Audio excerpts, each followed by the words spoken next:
ओम शांति। 22 मई 2022 अव्यक्त बाप दादा के महावाक्य। ओरिजिनल डेट 13 फरवरी 1991। विश्व परिवर्तन में तीव्रता लाने का साधन एकाग्रता की शक्ति एवं एकरस स्थिति। आज दूरदेशी बाप अपने दूरदेशी और देशी बच्चों को मिलन मुबारक देने आए हैं। आप सभी भी दूर देश से आए हैं, बाप भी दूर देश से आए हैं। बच्चे बाप को मुबारक देने आए हैं और बाप बच्चों को पदम गुणा मुबारक देते हैं।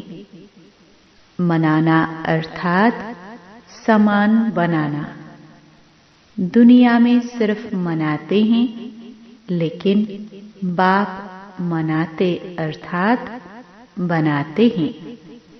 सभी बच्चे चाहे साकार रूप में सम्मुख हो, चाहे आकार रूप में सम्मुख हैं, सब बच्चे विश्व के कोने कोने में बाप की हीरे तुल्य जयंती मना रहे हैं। बाप दादा आकारी रूप में सम्मुख बच्चों को भी हीरे तुल्य जयंती की हीरे तुल्य पद्मा पदम मुबारक दे रहे हैं। इस महान अवतरित होने की जयंती को आप सभी बच्चे मनाते स्वयं भी हीरे तुल्य बन गए हो। इसको कहा जाता है मनाना अर्थात बनाना। हर एक बच्चे के मस्तक पर पद्मा पदम भाग्यवान बनने का सितारा चमक रहा है। तो मनाते मनाते सदा के लिए भाग्यवान बन गए। ऐसी अलौकिक जयंती सारे कल्प में कोई भी नहीं मनाते हैं। चाहे महान आत्माओं की भी जयंती मनाते हैं, लेकिन वह महान आत्माएं मनाने वालों को महान बनाते नहीं हैं। इस समय पर ही आप बच्चे परमात्म जयंती मनाते महान बन जाते हो। श्रेष्ठ ते श्रेष्ठ आत्माएं बन जाते हो।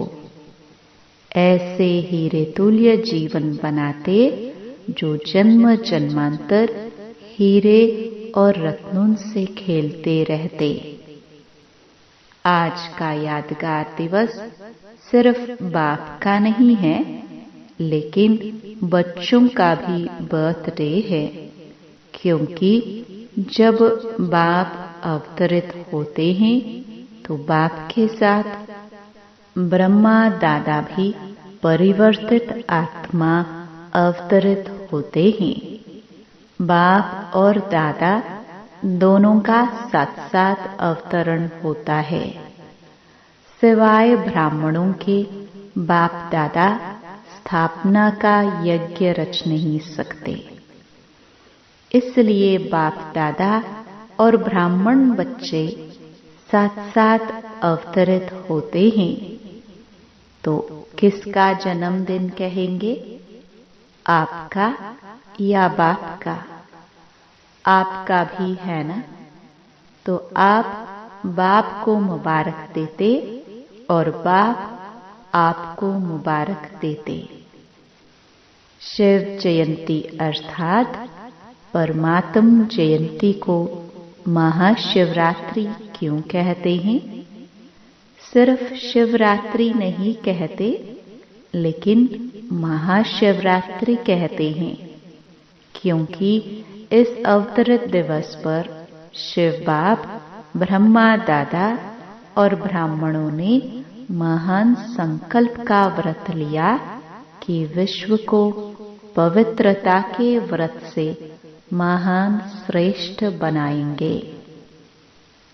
विशेष आदिदेव ब्रह्मा अपने निमित्त ब्राह्मण आदि बच्चों के साथ इस महान व्रत लेने के निमित्त बने। तो महान बनाने के व्रत लेने का दिव्य दिवस है, इसलिए महाशिवरात्रि कहा जाता है। और आप ब्राह्मण बच्चों ने यह महान व्रत लिया, इसके यादगार स्वरूप में आज तक भी भक्त लोग व्रत रखते हैं। यह महान जयंती प्रतिज्ञा लेने की जयंती है।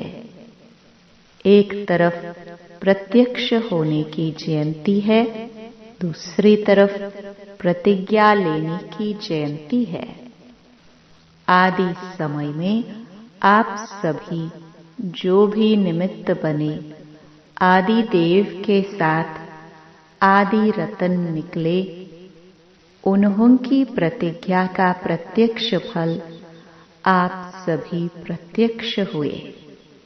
देखो कहां कहां कोनों में चले गए थे, कितने कोने में चले गए, लेकिन बाप ने मिट्टी में छिपे हुए अपने हीरे तुल्य बच्चों को ढूंढ लिया ना।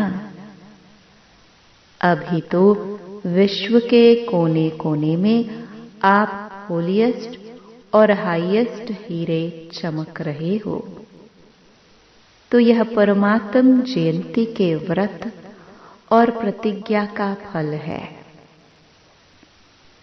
आप सभी अब भी चारों ओर शिव बाप के झंडे के आगे प्रतिज्ञा लेते हो ना।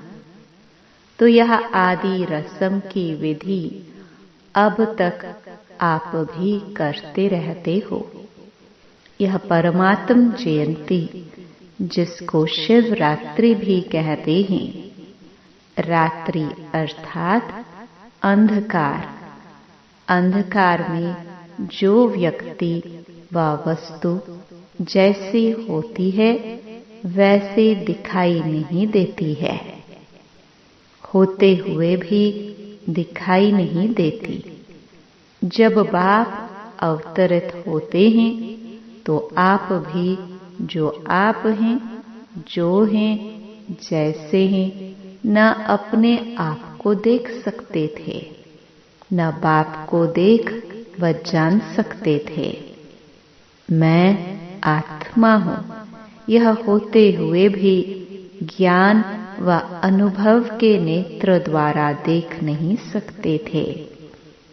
नेत्र होते हुए भी अंधकार में थे।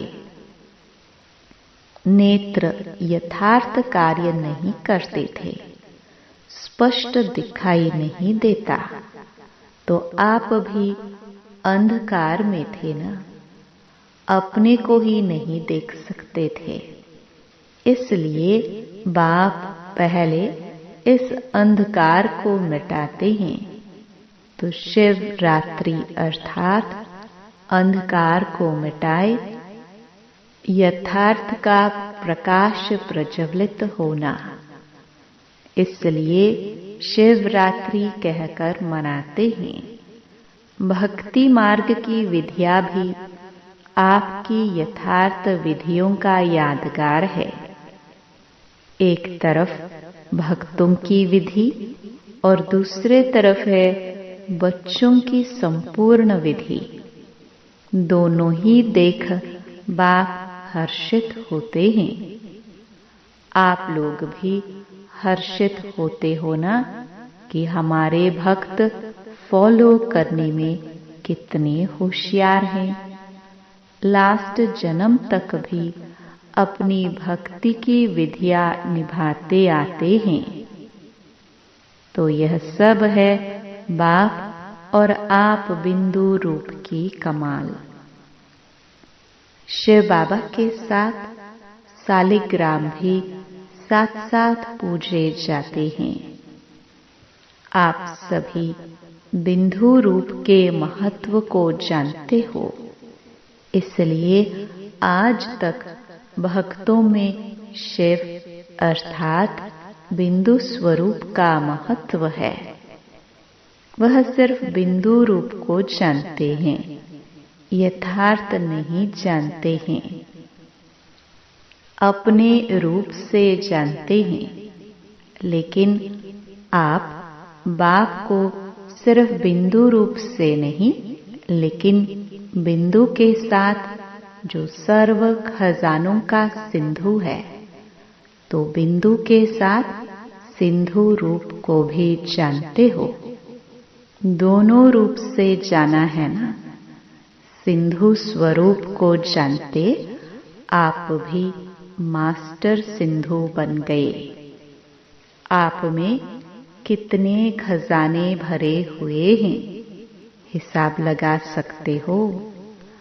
अनगिनत अथाह और अविनाशी खजाने हैं। सभी मास्टर सिंधु बने हो ना, कि अब बनना है। तपस्या वर्ष में क्या करेंगे? तपस्या अर्थात जो भी संकल्प करेंगे वह दृढ़ता से। तपस्या अर्थात एकाग्रता और दृढ़ता। योगी जीवन में तो अभी भी हो। आप सब योगी जीवन वाले हो ना, कि 8 घंटा 6 घंटा या कुछ घंटे योग लगाने वाले हो। योगी जीवन तो है ही, फिर खास तपस्या वर्ष क्यों रखा है? बाप दादा सभी बच्चों को योगी जीवन वाले योगी आत्माओं के रूप में देखते हैं और हो भी योगी जीवन में। और जीवन तो समाप्त हो गई। भटकी हुई भोगी जीवन से थककर निराश होकर सोच समझकर योगी बने हो। सोच समझकर बने हो या किसके कहने से बन गए हो? अनुभव करके बने हो या सिर्फ अनुभव सुनकर बन गए हो? अनुभवी बनकर के योगी बने हो या सिर्फ सुना और देखा तो अच्छा लग गया? सिर्फ देख करके सौदा किया है या सुनकर सौदा किया है? कहाँ किसके धोखे में तो नहीं आए हो? अच्छी तरह से देख लिया है? अभी भी देख लो, कोई जादू तो नहीं लग गया है? तीनों आंखें खोल करके सौदा किया है, क्योंकि बुद्धि भी आंख है। यह 2 आंखें और बुद्धि की आंख तीनों खोलकर सौदा किया है। सभी पक्के हैं। सभी बच्चे मीठी मीठी रूह रिहान करते हैं।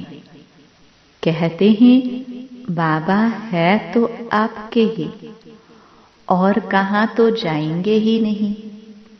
और ज्ञानी योगी जीवन भी बहुत अच्छी लगती है, लेकिन थोड़ा थोड़ा किसी न किसी बात में सहन करना पड़ता है। उस समय मन और बुद्धि हलचल में आ जाती है। यह कब तक होगा, कैसे होगा? बीच बीच में जो हलचल होती है, चाहे अपने से, चाहे सेवा से, चाहे साथियों से, यह हलचल निरंतर में अंतर ले आती है। तो सहन शक्ति की परसेंटेज थोड़ी कम हो जाती है पक्के, लेकिन पक्के को भी कभी कभी ये बातें हिला देती हैं। तो तपस्या वर्ष अर्थात सर्व गुणों में सर्व शक्तियों में, सर्व संबंधों में, सर्व स्वभाव संस्कार में 100% पास होना। अभी पास हो लेकिन फुल पास नहीं। एक है पास, दूसरा है फुल पास और तीसरा है पास विद ऑनर।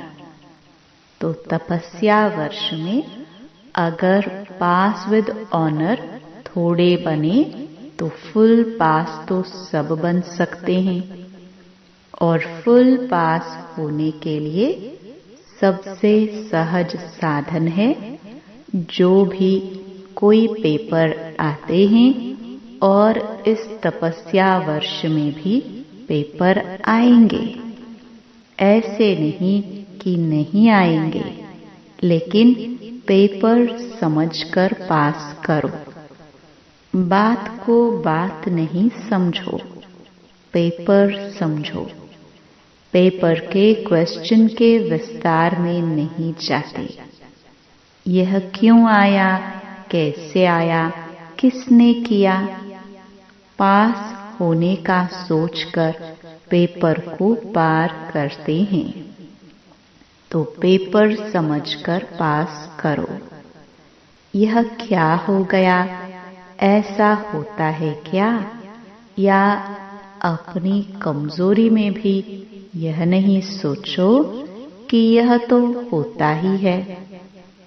अपने लिए सोचते हो यह तो होता ही है, इतना तो होगा ही, और दूसरों के लिए सोचते हो यह क्यों किया, क्या किया।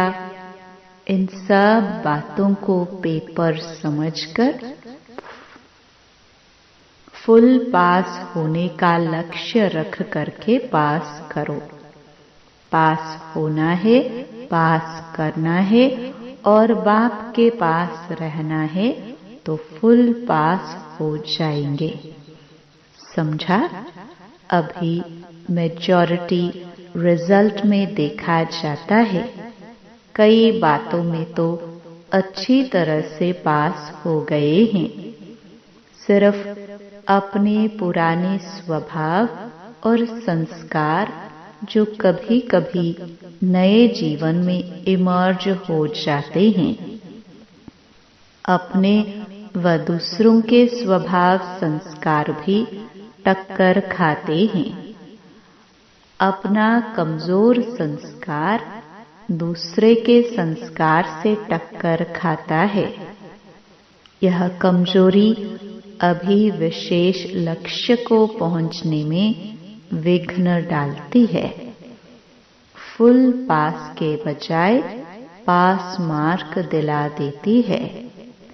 न अपने स्वभाव संस्कार को संकल्प व कर्म में लाओ, न दूसरों के स्वभाव संस्कार से टक्कर खाओ। दोनों में सहन शक्ति और समाने की शक्ति की आवश्यकता है। यह फुल पास के समीप लाने नहीं देती, और यही कारण है जो कहाँ अलबेलापन, कहाँ आलस्य आ जाता है। तपस्या वर्ष में मन बुद्धि को एकाग्र करना अर्थात एक ही संकल्प में रहना है कि मुझे फुल पास होना ही है। अगर मन बुद्धि जरा भी विचलित हो तो दृढ़ता से फिर से उसको एकाग्र करो। करना ही है, होना ही है। यह सब जो भी कमजोरियां हैं, उनको तपस्या की योग अग्नि में भस्म करो। योग अग्नि प्रज्वलित हो गई है। लगन की अग्नि में अभी भी रहते हो, लेकिन कभी कभी अग्नि थोड़ी सी परसेंटेज में कम हो जाती है। बुझती नहीं है, कम होती है। तेज आग में जो भी चीज डालो तो या तो परिवर्तन या भस्म होगी। परिवर्तन और भस्म करने दोनों में तेज आग चाहिए। योग अग्नि है, लगन की अग्नि भी जगी हुई है, लेकिन सदा ही तेज रहे, कभी तेज कभी कम नहीं। जैसे यहाँ स्थूल अग्नि में भी अगर कोई चीज अच्छी बनाने चाहते हो और टाइम पर बनाने चाहते हो तो अग्नि को उसी रूप में रखेंगे जो चीज समय पर और अच्छी रीति तैयार हो जाए। अगर बीच में आग बुझ जाए तो समय पर चीज तैयार हो सकेगी? भल तैयार होगी, परंतु समय पर नहीं। तो आपकी योग अग्नि भी बीच बीच में ढीली हो जाती है तो संपन्न बनेंगे, लेकिन लास्ट में बनेंगे। लास्ट में संपन्न बनने वाले को फास्ट और फर्स्ट राज्य भाग्य का अधिकार नहीं मिल सकता। आप सभी का लक्ष्य फर्स्ट जन्म में राज्य भाग्य करने का है या दूसरे तीसरे जन्म में आएंगे? पहले जन्म में आना है ना। तपस्या वर्ष अर्थात फास्ट पुरुषार्थ कर फर्स्ट जन्म में फर्स्ट नंबर आत्माओं के साथ राज्य में आना। घर में साथ चलना है ना। फिर राज्य में भी ब्रह्मा बाप के साथ आना है। तो समझा तपस्या वर्ष क्यों रखा है? एकाग्रता की शक्ति को बढ़ाओ। अभी भी न चाहते भी व्यर्थ चल जाता है। व्यर्थ का तरफ कोई कोई समय और शुद्ध श्रेष्ठ संकल्प से भारी हो जाता है। तपस्या अर्थात व्यर्थ संकल्प की समाप्ति, क्योंकि यह समाप्ति ही संपूर्णता को लाएगी। समाप्ति के बिना संपूर्णता नहीं आएगी। तो आज के दिन से तपस्या वर्ष आरंभ कर रहे हो। उमंग उत्साह के लिए बाप दादा मुबारक देते हैं। चारों ही सब्जेक्ट में फुल पास होने की मार्क्स लेनी है। ऐसे नहीं समझना कि मेरी 3 सब्जेक्ट तो ठीक है, सिर्फ एक में कमी है, फुल पास हो जाएंगे। नहीं, फिर भी पास की लिस्ट में आएंगे। फुल पास अर्थात चारों सब्जेक्ट में फुल मार्क्स हो। सदा हर आत्मा के प्रति कल्याण की भावना, चाहे वह आपकी स्थिति को हिलाने की भी कोशिश करे, लेकिन अकल्याण करने वाले के ऊपर भी कल्याण की भावना, कल्याण की दृष्टि, कल्याण की वृत्ति, कल्याणमय कृति, इसको कहा जाता है कल्याणकारी आत्मा। शिव का अर्थ भी कल्याणकारी है ना। तो शिव जयंती अर्थात कल्याणकारी भावना। कल्याण करने वाले के ऊपर कल्याण करना, यह तो अज्ञानी भी करते हैं। अच्छे के साथ अच्छा चलना, यह तो सभी जानते हैं। लेकिन अकल्याण के वृत्ति वाले को अपने कल्याण की वृत्ति से परिवर्तन करो या क्षमा करो। परिवर्तन न भी कर सकते, क्षमा तो कर सकते हो ना। मास्टर क्षमा के सागर तो हो ना, तो आपकी क्षमा उस आत्मा के लिए शिक्षा हो जाएगी। आजकल शिक्षा देने से कोई समझता, कोई नहीं समझता। यह करो तो यह शिक्षा हो जाएगी। क्षमा अर्थात शुभ भावना की दुआएं देना, सहयोग देना। शिक्षा देने का समय अभी चला गया। अभी स्नेह दो, सम्मान दो, क्षमा करो, शुभ भावना रखो, शुभ कामना रखो। यही शिक्षा की विधि है। वह विधि अब पुरानी हो गई, तो नई विधि आती है ना। तपस्या वर्ष में इस नई विधि से सर्व को और समीप लाओ। सुनाया था ना कि दाने कुछ तैयार हो भी गए हैं, लेकिन माला अभी तैयार नहीं है। धागा भी है, दाने भी है, लेकिन दाना दाने के समीप नहीं है, इसलिए माला तैयार नहीं है। अपनी रीति से दाना तैयार है, लेकिन संगठन में, समीपता में तैयार नहीं है।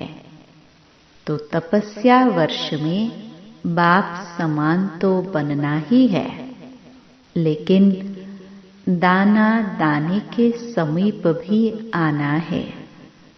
समझा? बाकी योगी थे, योगी है, सदा योगी जीवन में ही रहना है। ड्रामा की हर सीन को न्यारे प्यारे बन देखते चलो। ड्रामा की हर सीन प्यारी है। दुनिया के लिए जो अप्यारी सीन है, वह आपके लिए प्यारी है। जो भी होता है उसमें कोई राज भरा हुआ होता है। राज को जानने से कभी किसी बात में, किसी दृश्य में नाराज नहीं होंगे। राज को जानने वाले नाराज नहीं होते। राज को न जानने वाले नाराज होते हैं। डबल विदेशी भी इस बारी शिव जयंती मनाने टाइम पर पहुंच गए हैं। दृढ़ निश्चय रखा कि जाना ही है, तो पहुंच गए ना। जाए न जाए यह सोचने वाले रह गए।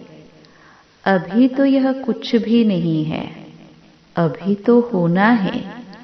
अभी प्रकृति ने फुल फोर्स की हलचल शुरू नहीं की है। करती है, लेकिन फिर भी आप लोगों को देखकर थोड़ा ठंडी हो जाती है। वह भी डर जाती है कि मेरे मालिक तैयार नहीं है। किसकी दासी बने? निर्भय होना, डरने वाले तो नहीं होना। लोग डरते हैं मरने से, और आप तो हो ही मरे हुए। पुरानी दुनिया से मरे हुए हो ना। नई दुनिया में जीत हो, पुरानी दुनिया से मरे हुए हो, तो मरे हुए को मरने से क्या डर लगेगा? और ट्रस्टी होना, अगर कोई भी मेरापन होगा तो माया बिल्ली मियाऊं मियाऊं करेगी। मैं आऊं, आप तो हो ही ट्रस्टी। शरीर भी मेरा नहीं। लोगों को मरने का फिक्र होता है, या चीजों का या परिवार का फिक्र होता है। आप तो हो ही ट्रस्टी। न्यारे होना, कि थोड़ा थोड़ा लगाव है, बॉडी कॉन्शियस है तो थोड़ा थोड़ा लगाव है। इसलिए तपस्या अर्थात ज्वाला स्वरूप निर्भय। अच्छा, दोनों मुरब्बी दादियां सुन रही है, देख रही है। कुछ नवीनता देखनी चाहिए ना।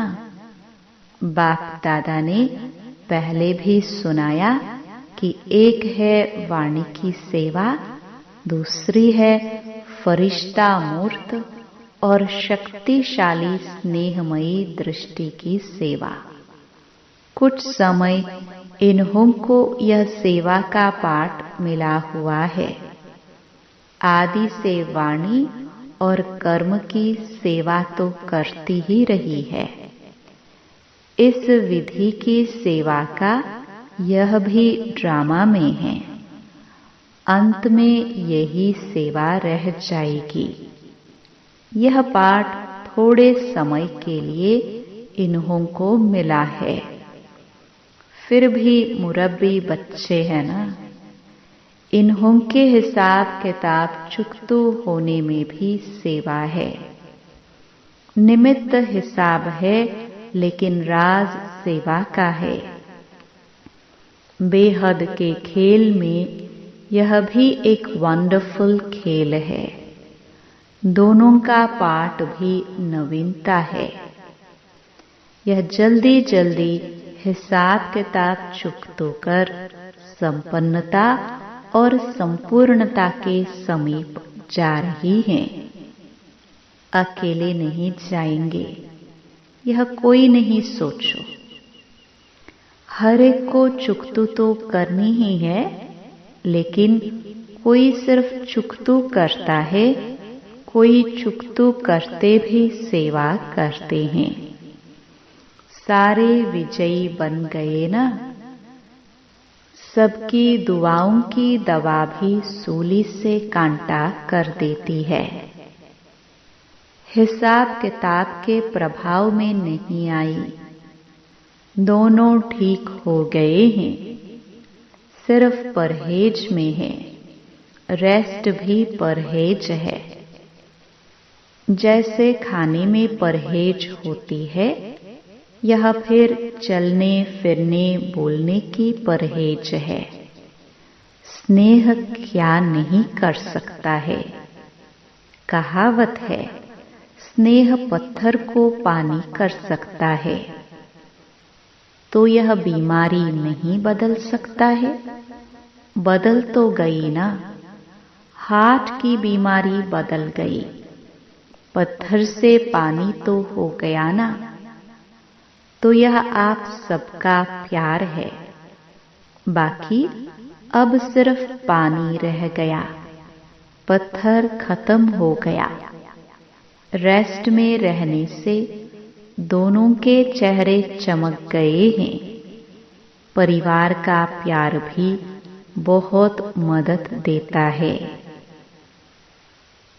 अच्छा, चारों ओर के सर्व विश्व कल्याण की श्रेष्ठ भावना रखने वाले, चारों ओर के ऐसे दृढ़ संकल्प करने वाले, तपस्या द्वारा स्वयं को विश्व को परिवर्तन करने वाले, एकाग्रता की शक्ति से एकरस तीव्र स्थिति में रहने वाले ऐसे तपस्वी आत्माओं को, स्नेही आत्माओं को, सदा बाप के साथ रहने वाली आत्माओं को, सदा भिन्न भिन्न विधि से सेवा में साथी रहने वाले बच्चों को महापरमात्म जयंती की मुबारक और याद प्यार स्वीकार हो और साथ साथ नमस्ते। वरदान, समय और परिस्थिति प्रमाण अपनी श्रेष्ठ स्थिति बनाने वाले अष्ट शक्ति संपन्न भव। जो बच्चे अष्ट शक्तियों से संपन्न हैं, वो हर कर्म में समय प्रमाण, परिस्थिति प्रमाण हर शक्ति को कार्य में लगाते हैं। उन्हें अष्ट शक्तियां इष्ट और अष्ट रतन बना देती हैं। ऐसे अष्ट शक्ति संपन्न आत्माएं जैसा समय, जैसी परिस्थिति, वैसी स्थिति सहज बना लेती है। उनके हर कदम में सफलता समाई रहती है। कोई भी परिस्थिति उन्हें श्रेष्ठ स्थिति से नीचे नहीं उतार सकती। स्लोगन: जो कर्म हम करेंगे, हमें देख और करेंगे। यह स्लोगन सदा स्मृति में रहे तो कर्म श्रेष्ठ हो जाएंगे। ओम शांति। ओम